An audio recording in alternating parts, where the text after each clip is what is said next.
जय श्रीराम. गेले 156 दिवस आपण श्री ब्रह्मचैतन्य गोंदिवलेकर महाराज यांच्या प्रवचनाच्या पुस्तकाचं वाचन करतोय आणि आजचा हा 157वा दिवस. गोंदिवले सातारा महाराष्ट्रातील एक थोर संत ज्यांनी आयुष्यभर श्रीरामाच्या नावाचा जप केला आणि लोकांना श्रीरामाच्या जीवनाची महती साध्या सोप्या भाषेत सांगितली. नाम कोणी घ्यावं, कधी घ्यावं, कुठे घ्यावं, कसं घ्यावं, का घ्यावं आणि नामस्मरणाचे काय फायदे, हेच त्यांनी ह्या 365 दिवसांच्या प्रवचनरूपी पुस्तकात लिहिले, ज्या प्रत्येक दिवसासाठी एक पान जे वाचायला 3 ते 4 मिनिटं आणि स्लो असाल तर 5 मिनिटं लागतील आणि फिजिकल पुस्तक वाचण्याचा कंटाळा असेल तर त्यांच्या संकेतस्थळावरती म्हणजे वेबसाईटवरती तुम्हाला हे free of cost soft copy वाचायला मिळेलच. आणि वाचनाचाच कंटाळा असेल किंवा वाचता येत नसेल तर तुम्ही अशा प्रकारचे जे प्रवचनचं जे वाचन झालेलं आहे त्याचं तुम्ही श्रवण करू शकता, ते देखील फ्री ऑफ कॉस्ट.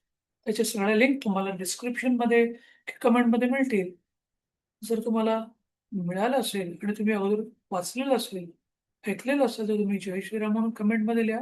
आणि जर तुम्हाला कमेंटमध्ये कोणतीही गोष्ट सापडली नाही तर माझं कॉन्टॅक्ट डिटेल, मोबाईल नंबर आणि ईमेल देखील तुम्हाला याच्यात मिळेलच.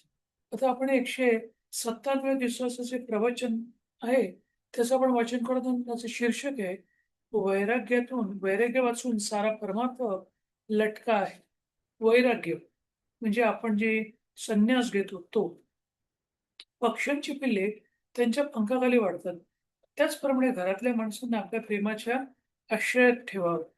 आपण त्यांच्यावर प्रेम करतो याची जाणीव त्याला असेल, त्याचे दोष काढलेले त्याला बोचत नाही.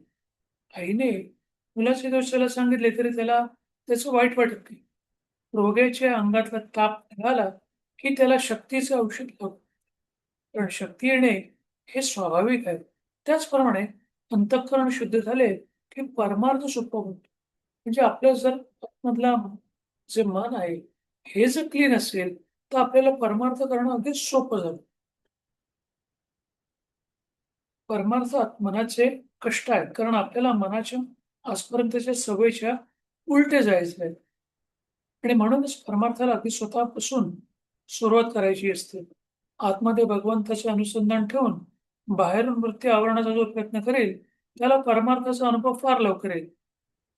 आपण आपले मन भगवंताच्या अनुसंधानात मोठ्या काळजीपूर्वक ठेवले असताना त्याच्यावर आघात करायला विषय अगदी टपलेला म्हणजे आपण जे संसारी लोक आहोत त्यासाठी आपल्याला बऱ्याचशा गोष्टी आपल्याला अडवणूक होतात. म्हणजे बायका, मुलं, घर-दार वगैरे बऱ्याचशा गोष्टी असतात. आपण जेव्हा अशा चांगल्या मार्गाचा परमार्थ मार्गात जाण्याचा प्रयत्न करतो, त्यावेळेला विषय आपल्यावरती अटॅक करण्याचा पूर्ण प्रयत्न करतो, जेणेकरून आपण त्या परमार्थाच्या मार्गातून दूर व्हावं. मन जरा भगवंतापासून बाजूला झाले, की पुरे विषयाने त्याच्यावर घालाघातच म्हणून समजावे. साधकाने रात्रंदिवस अगदी डोळ्यात तेल घालून जपले पाहिजे. म्हणून परमार्थ म्हणजे अखंड सावधानता होय. म्हणजे एकदम केअरफुल, माइंडलेसली आपण वागलं पाहिजे. माइंडफुलनेसने आपण वागलं पाहिजे. केअरफुल राहिलं पाहिजे. प्रपंच आणि परमार्थ वेगळा नाहीये. प्रपंच अनासक्तीने आणि आनंदाने करणं हाच परमार्थ. आपण प्रपंच करतो कारण आपल्याला जबरदस्ती झाली आहे. म्हणजे आता मला जीवन मिळाले म्हणून मला जगायचंय. माझं लग्न झालंय म्हणून मला त्या व्यक्तीला सांभाळायचंय किंवा मुलं झाली म्हणून मुलांना सांभाळायचंय किंवा आई-वडील आहेत, वयस्कर आले, समाज काय म्हणून आपण म्हणून त्यांना सांभाळायचंय. अशा प्रकारच्या जबरदस्तीच्या गोष्टी आपण करतो. त्या आनंदाने करत नाही म्हणून आपल्याला त्रास होतो. पण प्रपंच जर अनासक्तीने आणि आपण जो अनासक्तीने केला आणि परमार्थ जर आनंदाने केला, तर तोच खरा परमार्थ असतो. आणि अनासक्तीने करणं म्हणजे जेवढं गरज असेल, तेवढं सहज इन्व्हॉल्व होतं. म्हणजे प्रपंच करू नये असं नाही, पण करत असताना त्याच्यामध्ये अगदीच घुसून राहू नये. आपलं मेन टार्गेट हे परमार्थ असलं पाहिजे. परमार्थाच्या आड काय येते? धन, सुख, दारा वगैरे आड येत नाही, तर त्यांच्यावरचे जे ममत्व आहे, आपलं जे प्रेम आहे ते आड येते. वस्तूवर आसक्ती न ठेवणे हे वैराग्य आहे. ती वस्तूच नसणे हे वैराग्य नव्हे. म्हणजे जीवनामध्ये, संसारामध्ये असणाऱ्या या सगळ्या गोष्टी आपल्या आजूबाजूला असणार. त्याच्यामुळे त्या गायब होऊ शकत नाहीत, गायब करू शकत नाही. पण त्याच्यावरती आसक्ती कमी करणे, हे मात्र वैराग्याची जी ताकद आहे, ते आपण त्याचा उपयोग करू शकतो. एखाद्याला बायको नसली म्हणजे तो विरक्त आणि असली तर असत्य असं म्हणता येणार. बायको असून लंपट नसेल तो विरक्त. आहे तो परमात्म्याला दिले आहे आणि ते त्याचे आहे असं म्हणून आनंदाने राहणे हेच वैराग्य आहे. या भावनेत राहून जो इंद्रियाच्या नादी लागत नाही, तो वैरागी. वैराग्यापासून सारा परमार्थ लटका आहे. म्हणजे वैराग्य असावं म्हणजे प्रपंचात आपण जेवढी गरज आहे, तेवढंच अनुभवावं.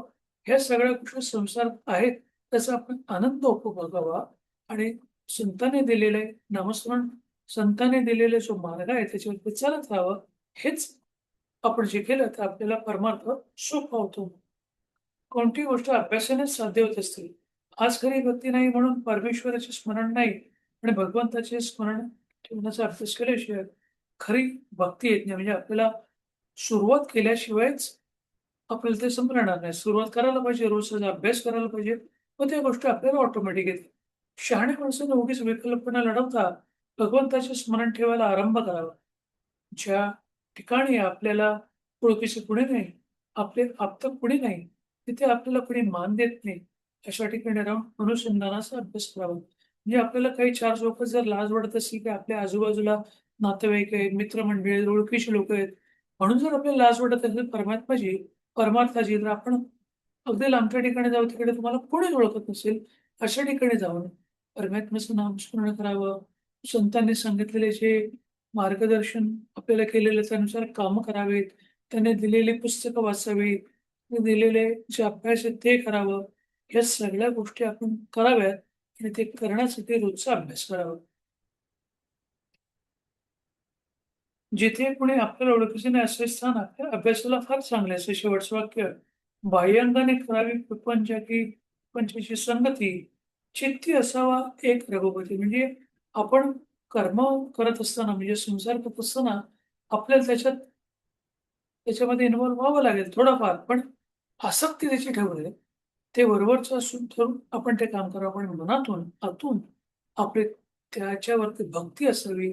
त्याचं नामस्मरण 24 तास आपल्या ठिकाणी असलं पाहिजे, जेव्हा-जेव्हा पॉसिबल असेल.